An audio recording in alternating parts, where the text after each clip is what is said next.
Praise the lord. దేవుడి నామానికి మహిమ కలుగును గాక. ఎలా ఉన్నారు? బాగున్నారా? మరొక వారం ఈ విధంగా మిమ్మల్ని పలకరించే అవకాశాన్ని దేవాతి దేవుడు దయచేశారు. మానవుని జీవితంలో విగ్రహాలు అనగానే ఒక కాంట్రవర్సీ కదా. ఈ కాంట్రవర్సీ క్రైస్తవులు ఇలా అంటుంటారు, క్రైస్తవులు అలా అంటుంటారు అని చెప్పి ఒక కాంట్రవర్సీ. కానీ నిజమైన విగ్రహాలు మానవుని జీవితంలో ఏంటివో తెలుసుకోవాలి అంటే ఈ ప్రార్థనలు ఏకీభవించండి, ఈ వాక్యాన్ని మీరు వినండి. ముందుగా ప్రార్థన చేసుకుందాం. మహోన్నతుడా, జీవం కలిగిన మా దేవా, జీవాధిపతి సర్వాధికారి అనే దేవా, ఎంతైనా నమ్మదగిన దేవుడుగా నా మా జీవితాలు ఉన్నందుకు మీకు స్తుతులు స్తోత్రాలు నేను చెల్లించుకుంటున్నాను. ఈ వాక్యాన్ని నేను బోధించబోతుండగా నాతో మాట్లాడండి, నా ద్వారా మాట్లాడి ఘనత మహిమ ప్రభావాలు మీరే పొందుకోమని అడిగి వేడుకుంటున్నాము తండ్రి. ప్రభువా, ఈ వాక్యము అనేక బిడ్డలు విని రక్షణ పొందులాగున, వారి జీవితాలు ఉన్న విగ్రహాలు తొలగించుకుని ఆత్మీయ అనుభవంలోకి నడిపింపబడలాగున సహాయపడండి. ప్రాముఖ్యంగా యేసు అనుచరుల పరిచర్యకి, కుటుంబానికి అనేక బిడ్డలు వారి ప్రార్థన అవసరతలు పంపించారు తండ్రి. వాటిని పేరు పేరున మీ పాదాల దగ్గర తీసుకొని వస్తున్నాం తండ్రి. వాటిలో ప్రాముఖ్యంగా ప్రశాంత్, సువర్ణ గారు ప్రభా, వారు నూతనంగా వివాహమైంది ప్రభా, వారికి మంచి ఆరోగ్యము, మంచి భవిష్యత్తు కొరకే. రాణి గారికి ప్రభా మంచి ఆరోగ్యం కొరకే.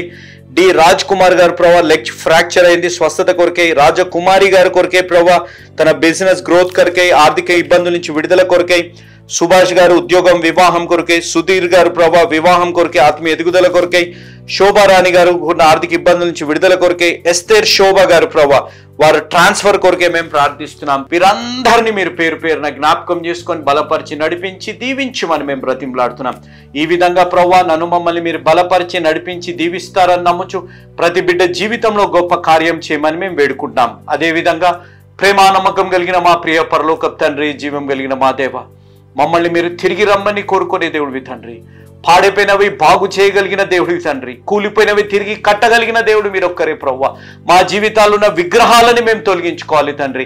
అంత ఆత్మీయ అనుభవంలోకి నడిపించమని మేము వేడుకున్నాం. ఇంత ఆత్మీయతలోకి మేము నడిపింపబడాలి అనంటే ఈ రక్షణ సువార్త విని రక్షణ పొందుతూనే ఆ కార్యం జరుగుతుంది. కాబట్టి ఇంత గొప్ప అవకాశాన్ని సద్వినియోగం చేసుకొని కోట్లాది ప్రజలు ఈ రక్షణ సువార్త వినేటట్టు, వారు వెళ్ళలేకపోయినా వెళ్ళేలాంటి యేసు అనుచరుల పరిచర్యని ప్రోత్సహిస్తూ బలపరుస్తున్న మా ప్రియులు, మా ఆప్తులు, నా తల్లిదండ్రుల సమానులు mister and missus Prabhakar uncle గారు, ప్రసన్న ఆంటీ గారు, వారు జగడకుంటిపాలెం, తెనాలి, గుంటూరు డిస్టిక్ వాస్తవ్యులు, వారి కుమార్తె అనుష కొరకే, అక్షయ్ కొరకే ప్రార్థిస్తున్నాం. వారి బిడ్డలు, వారి భవిష్యత్తుల కొరకే ప్రార్థిస్తున్నాం. ప్రభు అనుషమ్మ కుటుంబము, వారికి ఇచ్చిన 2 బిడ్డల్ని మీరు జ్ఞాపకం చేసుకోండి. మంచి ఆరోగ్యాన్ని, ఆయుష్ని, ఆరోగ్యాన్ని, ఆశీర్వాదాన్ని ఆ కుటుంబంలో అనుగ్రహించండి. అంకుల్ గారికి, ఆంటీ గారికి మంచి ఆరోగ్యాన్ని అనుగ్రహించమని మేము వేడుకుంటున్నాం తండ్రి. మీరు ఈ కుటుంబానికి, ఈ కుటుంబం మీ ద్వారా ప్రేరేపింపబడి చేసిన సహాయాన్ని బట్టి ఈరోజు ఎవరైతే రక్షణ తీర్మానం తీసుకోబోతున్నారో వారికి, అదేవిధంగా ఈ వాక్యం వింటున్న ప్రతి బిడ్డకి మీ ద్వారా ప్రేరేపింపబడి ఇస్తున్న వాగ్దానము తండ్రి. ఆయన నీకు మేలు చేసి నీ పితరుల కంటే నిన్ను విస్తరింపజేయును. ద్వితీయోపదేశకాండం 30వ అధ్యాయం 5వ వచనం. అదేవిధంగా తండ్రి మీరు ఇస్తున్న ఆజ్ఞ, మీరు ప్రియులైన పిల్లల వలె దేవుని పోలి నడుచుకొనుడి. ఎఫెసీయులకు రాసిన పత్రిక 5వ అధ్యాయం 1వ వచనం. తండ్రి ఈ వాగ్దానం మా అందరి జీవితాల్లో నెరవేరులాగున ఈ ఆజ్ఞానుసారంగా జీవించి ఆత్మీయ అనుభవంలోకి మా అందరిని నడిపించి దీవించి ఆశీర్వదించమని ఈ వాక్యాన్ని బోధించబోతున్న నాతోని, వినబోతున్న బిడ్డలతోని మీరే మాట్లాడి నడిపించి బలపరిచి రక్షణలోకి నడిపించి రక్షణలో బలపరచమని తిరిగి రాని యేసుక్రీస్తు, పునరుద్ధానుడైన యేసుక్రీస్తు, పాడైన జీవితాలను బాగు చేయగలిగిన యేసు నామమున, కూలిపోయిన జీవితాలు తిరిగి కట్టే యేసు నామమున అడిగి వేడుకుంటున్నాము తండ్రి. ఆమేన్. Praise the lord. ప్రార్థనలో నాతో పాటు ఆమెన్ చెప్పిన ప్రతి బిడ్డని దేవుడు నిండుగా మెండుగా దీవించి ఆశీర్వదించునుగాక. ఎలా ఉన్నారు?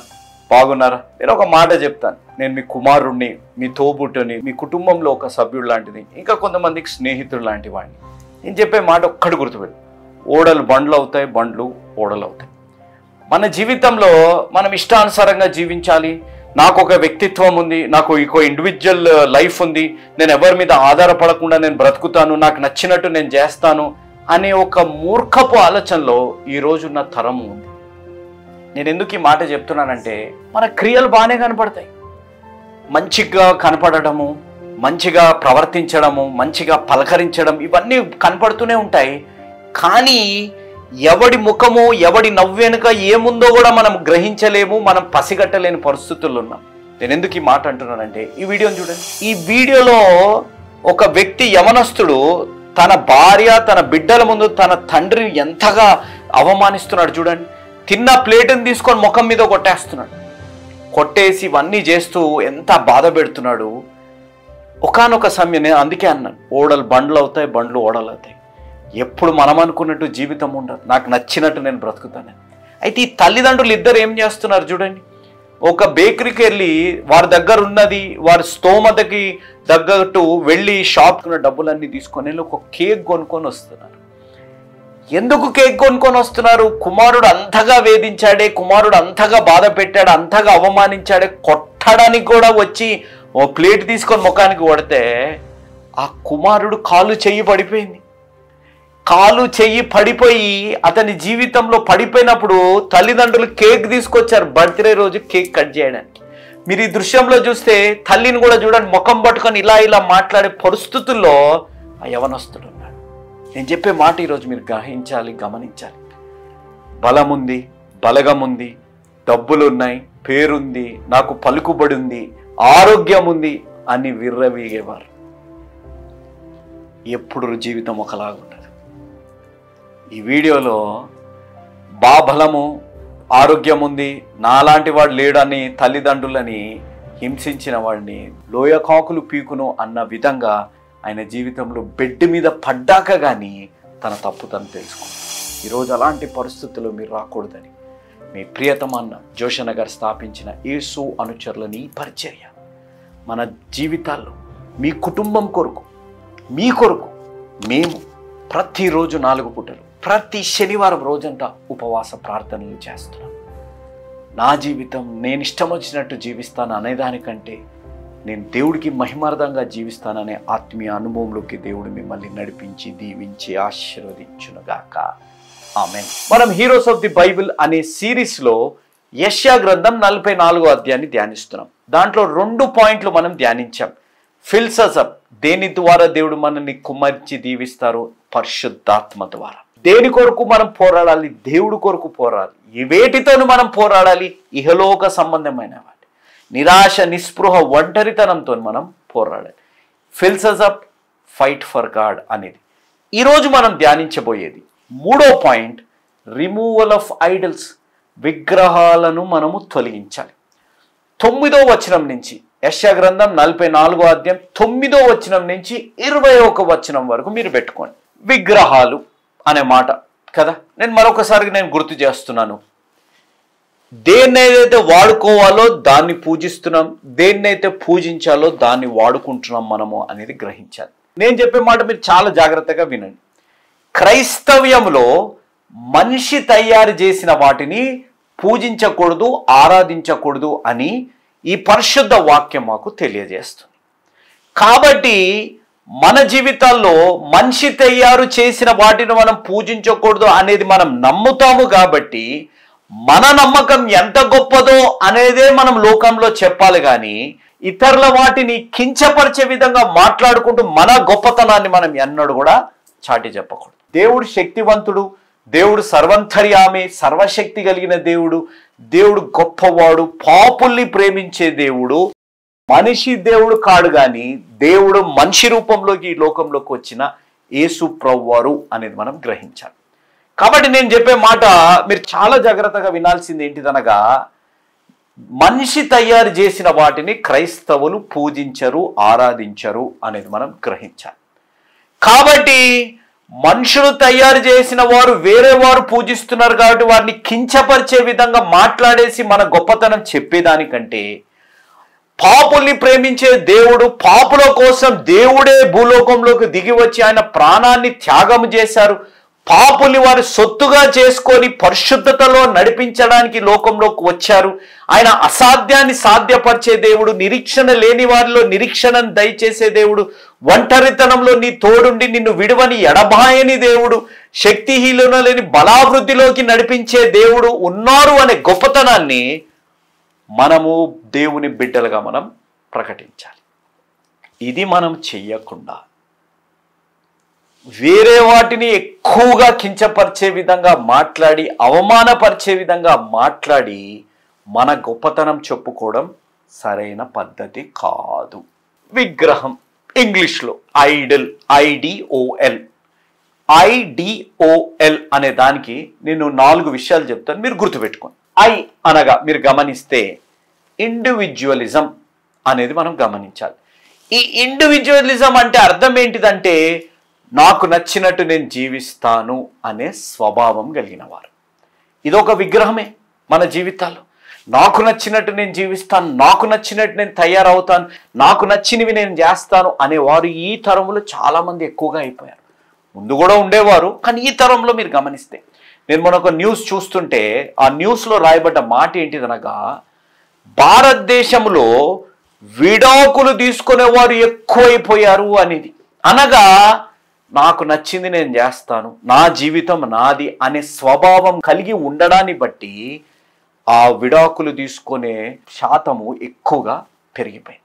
ఇంకొకటి మీరు గమనించండి, ఫ్రీడమ్, స్వేచ్ఛ, నాకు నచ్చినట్టు చేస్తాను. పెళ్ళికి ముందు శారీరక సంబంధంలో పాల్గొనడం, మోసాలు చేయడం, అబద్ధాలు ఆడడం, ఇంకా మనిషి జీవితాన్ని నేను చెప్పే మాట బయటకు బాగానే కనపడతారు, కానీ బలాత్కారాలు చేయడం, హత్యలు చేయడం, మానభంగాలు చేయడం. ఇంకా బాధాకరమైనది ఏంటిదంటే సొంత వారు చిన్న పిల్లల్ని మానసికంగా శారీరకంగా శోధించి వారిని బాధ పెట్టే విధంగా ఉండేవారు ఈ రోజుల్లో ఎక్కువగా ఉన్నారు. ఇలా జీవించే వారంతా విగ్రహారాధకులే అనేది మనం గ్రహించాలి. These things are kind of idols in our life. నాకు నచ్చినట్టు నేను జీవిస్తాను, నాకు నచ్చినట్టు నేను తయారవుతాను, నాకు నచ్చినట్టు నేను ప్రవర్తిస్తాను. నేను చెప్పే మాట మీరు గమని, ఈరోజు లాయల్టీ అనేది ఉందా? ఒక విశ్వాసము, భార్య భర్తకి, భర్త భార్యకి, బిడ్డలు తల్లిదండ్రులతోని, స్నేహితులతోని లాయల్టీ. ఒకప్పుడు లాయల్టీ, సద్భక్తి అంటే ఒక బాధ్యతగా ఉండేవారు. ఈ రోజుల్లో అదొక చాయిస్ లాగా మారిపోయింది. అంటే నచ్చితే ఉంటాము, నచ్చకపోతే ఇష్టానుసారంగా తిరుగుతాం, ఇష్టానుసారమైన వారితో స్నేహాలు, మనం చాటింగ్లు, మనం సంబంధాలు పెట్టుకుంటాం. ఒక దాంట్లో మీరు గమనిస్తే ఫ్రెండ్స్ విత్ బెనిఫిట్స్ అనే విధంగా స్నేహము అనేక లాభాలతో ఉండే విధంగా మనం జీవిస్తుంటాం, ఏ కమిట్మెంట్లు లేకుండా జీవిస్తుంటాం. ఈ రోజుల్లో యవన తరంలో మీరు గమనిస్తే విదేశాల్లో అయినా ఇక్కడైనా ఉద్యోగపరంగా ఉంటే స్త్రీ పురుషుడు కలిసి సహజీవనం చేయడం, ఇవన్నీ నాకు నచ్చినట్టు నేను జీవిస్తాను అనే ఒక విగ్రహాన్ని బట్టి జరుగుతున్నాయి. ఐ అనగా ఇండివిజువలిజం, నాకు నచ్చినట్టు నేను జీవిస్తాను అనేది ఆ నిదర్శనం. ఈ వీటిని మన జీవితాల్లోంచి తొలగించుకోవాలి. రెండోది ఐ అనగా ఇండివిజువలిజం, డి అనగా డీడ్స్. నేను మంచివాణ్ణి అని లోకానికి చాటి చెప్పుకుంటే సరిపోతుంది కదా. నేను మంచివాణ్ణి, నేను మంచి పనులు చేస్తున్నాను, నేను మంచిగా జీవిస్తున్నాను, నాకే అలవాట్లు లేవు కాబట్టి నేను మంచివాణ్ణి అనే విధంగా చిత్రీకరించేవారు ఉంటారు. నేను ఎప్పుడు ఒక మాట చెప్తుంటాను, ఈరోజు మళ్ళీ చెప్తున్నాను. 3 జీవితాలు ఉంటాయి: పర్సనల్ లైఫ్, ప్రొఫెషనల్ లైఫ్, మూడోది ఏంటిదో తెలుసా? Private life. పర్సనల్ లైఫ్ అంటే భార్య, బిడ్డలు, తోబుట్టులు, కుటుంబం. ప్రొఫెషనల్ లైఫ్ అంటే పని చేసే దగ్గర. ప్రైవేట్ లైఫ్ అనేది ఒకటి ఉంటుంది. ఆ ప్రైవేట్ లైఫ్ మనకి దేవుడికి తెలుసు. ఈ రోజుల్లో ప్రైవేట్ లైఫ్ ఎవరికి తెలుసా? మన ఫోన్కి తెలుసు. మనం ఏమి చూస్తున్నామో, ఎలాంటివి చూస్తున్నామో, ఎలాంటివి చూడడానికి ఇష్టపడుతున్నామో, ఎలాంటివి మనం వెతుకుతున్నామో అనేది మన జీవితము, మన క్యారెక్టర్ని దేవుడు మన తర్వాత మన ఫోన్కి తెలిసిపోతుంది. మన ఫోన్ ముట్టుకుంటే మనం ఎలాంటి వారమో తెలిసిపోతుంది అనేది మనం గ్రహించాలి. కాబట్టి మంచి పనులు చేస్తే పరలోకానికి వెళ్తాం, మంచిగా జీవించేసి సమాజంలో బ్రతుకుతే పరలోకానికి వెళ్తాం, వ్యక్తిగతంగా వేషధారులుగా జీవించినా పర్లేదులే అనే విధంగా ఉంటుంది. కానీ మీరు ఒక్కటి గుర్తుపెట్టుకోవాలి, మంచి క్రియలు మనల్ని పరలోకానికి తీసుకొని వెళ్ళవు. ఏ అలవాటు లేకుండా జీవించడంత మాత్రము మనం పరలోకానికి వెళ్ళము. విశ్వాసము, అది కూడా క్రీస్తు యందు కలిగి జీవిస్తేనే. విశ్వాసము, విశ్వాస క్రియలు అనేవి 2 ప్యారలల్ లైన్స్ కలిసి వెళ్ళాలి. క్రియలు లేకుండా విశ్వాసం ఉన్నా, విశ్వాసం ఉండి క్రియలు లేకుండా వ్యర్థమే అనేది మనం గ్రహించాలి. కాబట్టి మన జీవితాల్లో మీరు గమనించండి, చాలామంది జీవితాల్లో మనం పరిశుద్ధులము, మనకు మంచి వాళ్ళము, మనకి ఎంతో ఇది, మేము డైరెక్ట్ పరలోకానికి వెళ్తాము అనే విధంగా ఆలోచిస్తుంటాం. No, our going to heaven is dependent on Jesus Christ. మనం పరలోకానికి వెళ్ళేది యేసు ప్రభువారిపై ఆధారపడి ఉంది, మంచి పనులపై కాదు అనేది గమనించాలి. అంటే మీరు అనొచ్చు, మంచి పనులు చేయకూడదు, చెయ్యాలి, కానీ విశ్వాసం క్రీస్తుపై కలిగి ఉండి చేయడము పరలోకానికి తీసుకొని వెళ్తాయి అనేది మనం గ్రహించాలి. ఐడిల్లో ఐ ఇండివిజువలిజం, డి డీడ్స్, ఓ అనగా ఓప్యులెన్స్ అనగా love for money, love for luxury. మానవుని జీవితం మీరు గ్రహించండి. ఈ రోజుల్లో ఉన్న తరము వారు మన జీవితాల్లో అన్నీ అనుభవించాలి, మంచిగా డబ్బు ఉండాలి, మంచి లగ్జరీ లైఫ్ లీడ్ చేయాలి, మంచిగా రిసార్ట్స్ హాలిడేస్కు వెళ్ళాలి అనే ఆలోచనతో జీవిస్తుంటారు. డబ్బు సంపాదించకూడదు, మంచి జీవితం జీవించకూడదు అని నేను అనను. ఆశీర్వదింపబడాలి, మంచిగా ఉండాలి, కానీ వాటి వెనుకే మనము పరిగెట్టకూడదు. మనం వాటి వెనుకే పరిగెడితే అవే మనల్ని నడిపిస్తుంటాయి, కానీ దేవుడు మనల్ని నడిపించరు అనేది మనం గ్రహించాలి. చాలామంది జీవితాల్లో మీరు గ్రహించండి, పేరాశ అంటారు కదా. ఎంత ఆశ ఉంటుందంటే డబ్బు సంపాదించాలి, ఇహలోకంలో ఉన్న వాటివన్నిటిని ఎంజాయ్ చేయాలి అనే విధంగా. ఈ వీడియోలో చూడండి, మీరు ఒక్కసారి ఈ వీడియోలో చూడండి. వీడియో ఎక్కువగా లేదు కానీ 25 సంవత్సరాల వ్యక్తి బర్త్డే, స్నేహితులందరినీ తీసుకొని క్లబ్కి వెళ్ళాడు. డబ్బుతో కూడింది, అందరు ఎంజాయ్ చేయాలి, లగ్జరీ ఉండాలి. బర్త్డే అనగానే కుటుంబంతో గడపాలో, స్నేహితులతో గడిపి మంచిగా జీవించి మంచిగా ఉండాలి అనే ఆలోచన లేదు. తాగాలి, క్లబ్కి వెళ్ళాలి, ఇష్టానుసారంగా జీవించాలి, లైఫ్ అంతే ఈ విధంగా ఎంజాయ్ చేయాలి, నాకు నచ్చిన లగ్జరీ లైఫ్ ఎంజాయ్ చేయాలనే ఆలోచనతో ఉన్నారు. వెళ్తే తాగడానికి సరిగ్గా ఇప్పియలేదు. ఆ ఫ్రెండ్ బర్త్డే సందర్భంగా మందు మాకు సరిపోలేదని చెప్పి ఆ బర్త్డే జరుపుకున్న వ్యక్తిని 4వ అంతస్తుంది నూకి చంపేశారు. ఎటు వెళ్తున్నాం మనం? ఈ ఇహలోకమైన వాటి డబ్బుకి, డబ్బు సంబంధించి డబ్బుతో కూడి ఉన్న లగ్జరీస్ కానీ ఇవన్నీ ఒక విగ్రహము, అవన్నిటి నుంచి దూరం. I individualism, D deeds, O opulence, L అనే మాట మీరు గమనిస్తే లీజర్. లీజర్ అనగానే మీరు గమనిస్తే విశ్రాంతికరమైనది, లేకపోతే లేడ్ బ్యాక్ యాటిట్యూడ్. ఈ లోకం అంతా ఎంజాయ్ చేయాలి, నేను డబ్బు మాత్రం నేను సంపాదించాను, తల్లిదండ్రులు సంపాదించిన కష్టంపై నేను తిరుగుతాను, భార్య సంపాదిస్తే నేను తిరుగుతాను, లేకపోతే నాకు ఏదన్నా ఆస్తి వస్తే వాటిని ఎంజాయ్ చేసుకుంటూ తిరుగుతాను అనే ఆలోచనలు ఉండేవారు చాలామంది ఉన్నారు. ఈరోజు నేను చెప్పే మాట మీరు గమనిస్తే, ఈ వాక్యం వింటుంటే ఎవరైనా తల్లిదండ్రులు ఈ వీడియోని చూస్తున్నా, ఎవరైనా యవన బిడ్డలు చూస్తున్నా, ఒక్కసారి మనం పరీక్షించుకుందాం. మన ఖాళీగా ఉండడం, కష్టపడే జీవించే ఉద్దేశం మన జీవితాల్లో లేవు. ఎప్పుడు కూడా మన జీవితాల్లో ఎంజాయ్ చేయాలి, ఇటు వెళ్ళాలి, అది అనుభవించాలి, ఇది అనుభవించాలి, వీరితో తిరగాలి, వారితో తిరగాలి అనే ఆలోచనలోనే మనం బ్రతుకుతున్నాం. కానీ ఎప్పుడైనా మన జీవితాల్లో మన జీవితాన్ని మార్చుకోవాలి, కష్టపడాలి అనే ఆలోచనలు మన జీవితాల్లో ఉన్నాయా? మీరు ఒక్కసారి ఆలోచించండి. మన జీవితాల్లో దేవుడు ఇలాంటి విగ్రహాలని దూరం చేసుకోమంటున్నారు. విగ్రహాలను మనం దూరం చేసుకుంటే తప్ప మన జీవితాల్లో మార్పు రాదు అనేది గ్రహించాలి.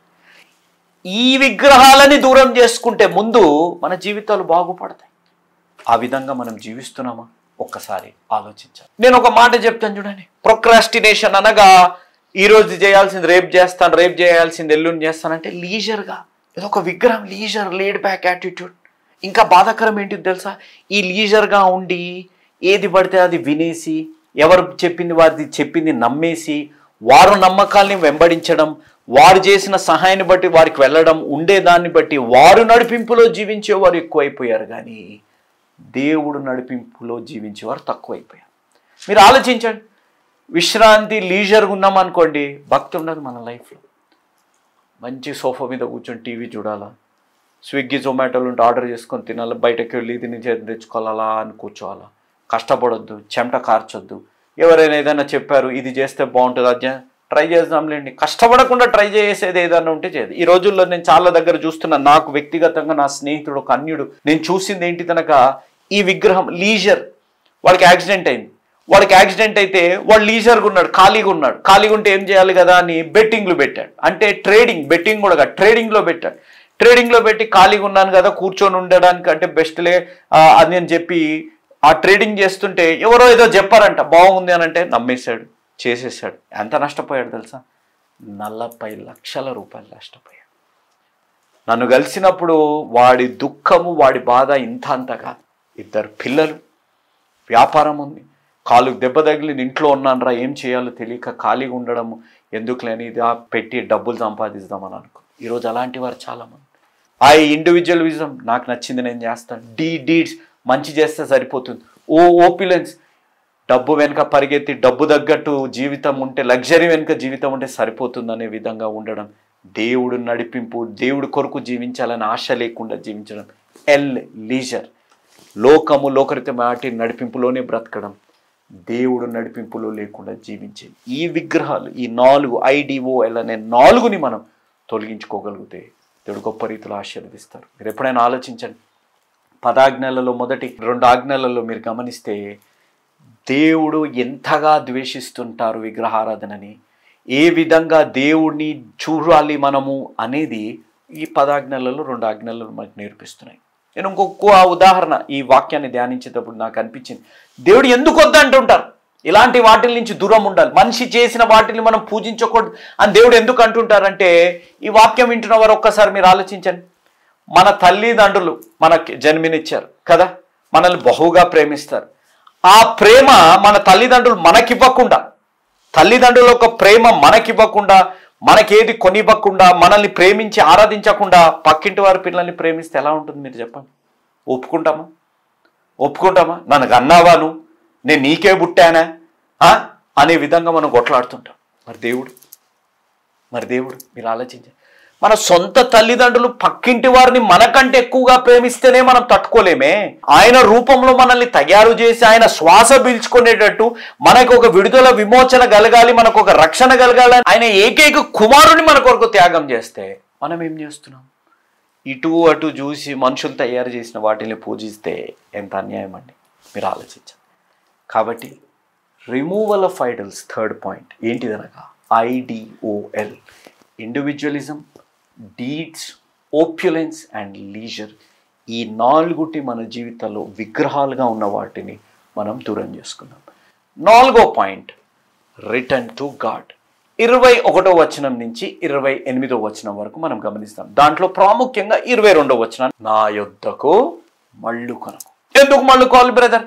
మళ్ళీ దేవుడి దగ్గరికి ఎందుకు తిరిగి రావాలి? చూడండి 26వ వచనం, ఇక్కడ ఎందుకు దేవుడు తిరిగి రమ్మంటున్నాడు?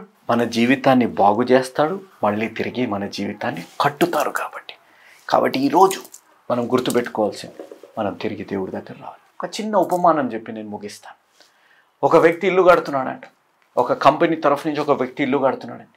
ఇల్లు కడుతుంటే కంపెనీతో నేను ఇన్ని సంవత్సరాలు ఉన్నాను కదా, ఇల్లు కడుతున్నా కూడా నాకేం రావట్లేదు ఎందుకులే అనే విధంగా ఆ ఇల్లుని ఏం చేశాడంట, నాణ్యత లేకుండా కట్టేశాడంట. ఇష్టానుసారంగా ఇసుక తక్కువ కలిపి, సిమెంటు పల్చనైనది, చులకనైనది, లేకపోతే చీప్గా ఉన్న సిమెంటుతో కట్టేసి, ఆ ఇటుకలు కూడా చాలా సామాన్యంగా తక్కువ రేట్లు కట్టేశాడంట. ఇల్లు బయటకు మాత్రం అద్భుతంగా కనపడి అద్భుతంగా కడుతున్నారు. అయితే మళ్ళీ కంపెనీ దగ్గరికి వెళ్ళాడు. కంపెనీ దగ్గరికి వెళ్తే, అయ్యా నేను మీరు ఇచ్చిన ప్రాజెక్ట్ కంప్లీట్ చేసేసానంటే, ఆ ప్రాజెక్టు ఓనరు లేకపోతే ఆ కంపెనీ యజమానుడు ఆ తాళం చేయి కట్టినతనికి ఇచ్చాడంట. కట్టినతనికి ఇచ్చేసి, ఇన్ని సంవత్సరాలను చేసిన దానికి ఇది నీకు ఒక బహుమానంగా ఇస్తున్నాను అని అన్నాడు. ఆయన ఆశ్చర్యపోయాడని, నాకు బహుమానంగా ఇచ్చేది ఇల్లు నాకు ముందు తెలుసుంటే నేను బాగా కట్టుకునేవాడిని, నాకు తెలియదే, నాణ్యత లేకుండా నేను కట్టేసుకున్నాను అని బొర్రున ఏడుస్తూ ఉన్నాడు. ఈరోజు ఇది నాకు సంబంధించింది. ఇల్లు కట్టువారి ప్రయాసం వ్యర్థము, అది దేవుడు కట్టనీయలాడ. మన జీవితాన్ని కూడా దేవుడు కట్టాలి అనగా పరిశుద్ధాత్మ దేవుడి ద్వారా మనం దీవింపబడాలి. మన జీవితాల్లో ఈ విగ్రహాలు, నాకు నచ్చింది నేను చేస్తాను, మంచి పనులు చేస్తే సరిపోతుంది అనే విధంగా డబ్బు వెనుక పరిగెత్తి ఈహలోక సంబంధమైన లగ్జరీస్, ఎంటర్టైన్మెంట్లు, ఎంజాయ్మెంట్లలో పాల్గొనడం, లీజర్గా ఉండి పని పాట లేకుండా తర్వాత చేద్దాం తర్వాత చూద్దాంలే అనే విధంగా దేవుడు నడిపింపు లేకుండా జీవించే విగ్రహాన్ని తొలగించి దేవుడి దగ్గరకు వస్తే నీ జీవితాన్ని కట్టే దేవుడు నిన్ను దీవించునుగాక. ఈరోజు ఈ వాక్యాన్ని వింటున్నవారు తమ్ముడు, చెల్లెమ, అక్కయ్య, అన్నయ్య, అంకుల్, ఆంటీ, తమ్ముడు, చెల్లెమ, అక్కయ్య, అన్నయ్య, అంకుల్, ఆంటీ, నేను చెప్పే మాట ఒక్కసారి మీరు ఆలోచించండి. మన జీవితాలు విగ్రహాలు ఏంటివి? మన జీవితాల్లో మనిషి చేసిన వాటిని క్రైస్తవుడు నమ్మడు, క్రైస్తవుడు వెంబడించడు అనేది గుర్తుపెట్టుకోండి. అలా అని చెప్పి ఇతరులని కించపరిచి మన దేవుడు గొప్పవాడు అని చెప్పడం కూడా సరైనది కాదు. నీ దేవుడు ఎంత గొప్పవాడో నీ జీవితం ద్వారానే తెలియాలి. నువ్వు దేవుడు కొరకు పోరాడాలి. ఇహలోకమైన సంబంధ వాటి కొరకు వెదుర్కొని వాటిని పోరాడి దేవుడికి మహిమ తెచ్చే విధంగా ఒక సాక్షిగా నువ్వు నిలబడాలి. నా జీవితాలు నాకు నచ్చింది నేను చేస్తానంటే ఈ వీడియోలో అయినట్టే తల్లిదండ్రులను సన్మానించకుండా జీవించిన వ్యక్తి చివరికి ఆయనకి ఒక పక్షవాతం వచ్చి బెడ్ మీద ఉన్నప్పుడు వారే దిక్కే పరిస్థితి వచ్చింది. నీ నా జీవితాల్లో మనం గ్రహించవలసింది, మనం తెలుసుకోవాల్సిన విషయాలు, మన జీవితాల్లో దేవుడు కొరకు మనం జీవించాలి. మంచి పనులు చేస్తే సరిపోతుందంటే కుదరదు. విశ్వాసము, విశ్వాస క్రియలు రెండు కలిస్తేనే మన జీవితాలు బాగుపడతాయి. ఈ లోకరీతమైన వస్తువులని, లోకరీతమైన జీవితంలో అనుభవించడానికి డబ్బు వెనుక పరిగెత్తుతుంటే ఆ డబ్బే మనల్ని నడిపిస్తుంది, కానీ దేవుడిని నడిపించరు. నీ నా జీవితాల్లో తర్వాత చూద్దాంలే, ఈ లోకంలో ఉన్న వాటిని అంతా ఎంజాయ్ చేయాలిలే అనే విధంగా జీవించి మన జీవితాల్లో నిర్లక్ష్యత వైఖరి కలిగి జీవించడాన్ని బట్టి ఇలాంటి 4 విగ్రహాలు, ఇండివిజువలిజం, నాకు నచ్చింది నేను చేస్తాను, డీడ్స్, మంచి పనులు చేస్తే సరిపోతుందిలే అని, ఓప్యులెన్స్, లగ్జరీ, డబ్బు ఉంటే సరిపోతుందిలే, లీజర్, తర్వాత చేద్దాంలే, మనం బ్రతుకుదాంలే అనే విధంగా ఉండడాన్ని, ఈ 4 విగ్రహాలను మనం తొలగించుకోగలిగితే దేవుడు అంటున్న మాట, నువ్వు నా దగ్గరికి తిరిగిరా, నేను నిన్ను బాగు చేస్తాను, నేను నిన్ను తిరిగి కడతాను అంటున్నారు.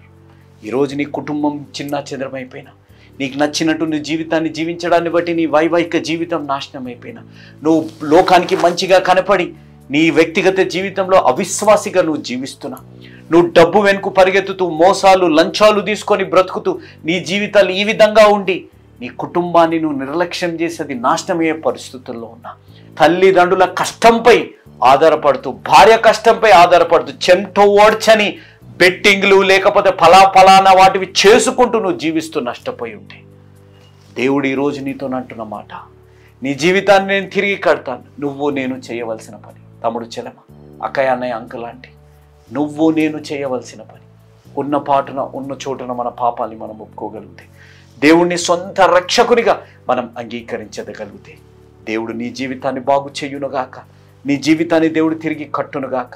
ఈ లోక సంబంధమైన వాటిలో నీకు నచ్చినట్టు నువ్వు జీవించి చేసిన పనుల నుంచి దేవుడు నిన్ను విడిపించునుగాక.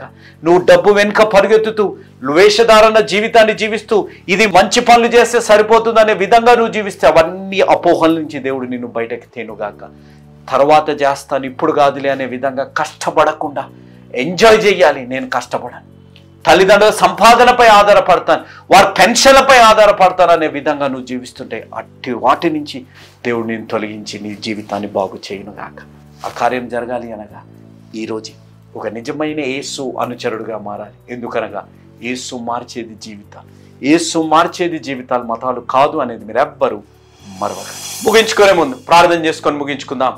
మహోన్నతుడా, జీవం కలిగిన మా దేవ, ఈ వాక్యం మీ ఆత్మ నడిపింపు ద్వారా జరిగిందని నమ్ముచు ప్రభా, ఎవరైతే వారి జీవితాలు పాడైపోయావో బాగు చేయాలని, కూలిపోయిన జీవితాలు తిరిగి కట్టుకోవాలని రక్షణ తీర్మానం తీసుకున్నారు, వారిని నిండుగా మెండుగా దీవించి, వాక్యం వింటున్న ప్రతి బిడ్డని కూడా దీవించి ఆశీర్వదించుమని యేసు నామమున అడిగి వేడుకుంటున్నాము తండ్రి, ఆమేన్. Praise the lord.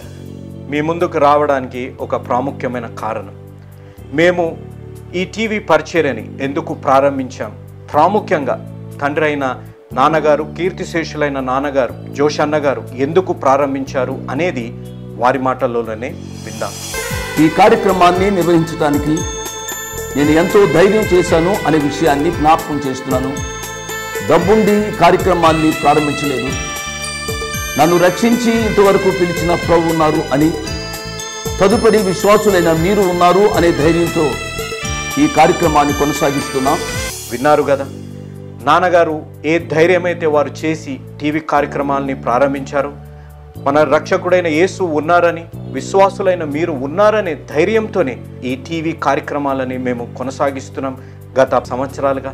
ఇక ముందు కూడా మేము కొనసాగించాలి అని అంటే మీలో విశ్వాసులైన మీరు, ప్రేరేపింపబడ్డవారు మీరు, వచనం వెంబడి వచ్చిన ధ్యానాలు జోషన్న గారివి, పాయింట్ వైజ్ ధ్యానాలు జాన్ స్పర్జన్ గారివి, హీరోస్ ఆఫ్ ది బైబిల్ అనే సిరీస్ ధ్యానాలు భక్త్ సింగ్ నావి కొనసాగేటట్టు మీరు ప్రేరేపింపబడితే, మీరు సహాయం చేసి మీరు నేరుగా నాతోని మాట్లాడవచ్చు, నాతో మాట్లాడి మాకు సహాయం చేయాలనేది నా మనవి. కాబట్టి మీరందరూ ఏ భారమైతే, సేవా భారమైతే నాన్నగారు గత 40 సంవత్సరాలుగా ముందుకు కొనసాగించారు, ఇప్పుడు యవనస్తులమైన మా అన్నగారు జాన్ స్పర్జన్ గారు మాపై ఉంది.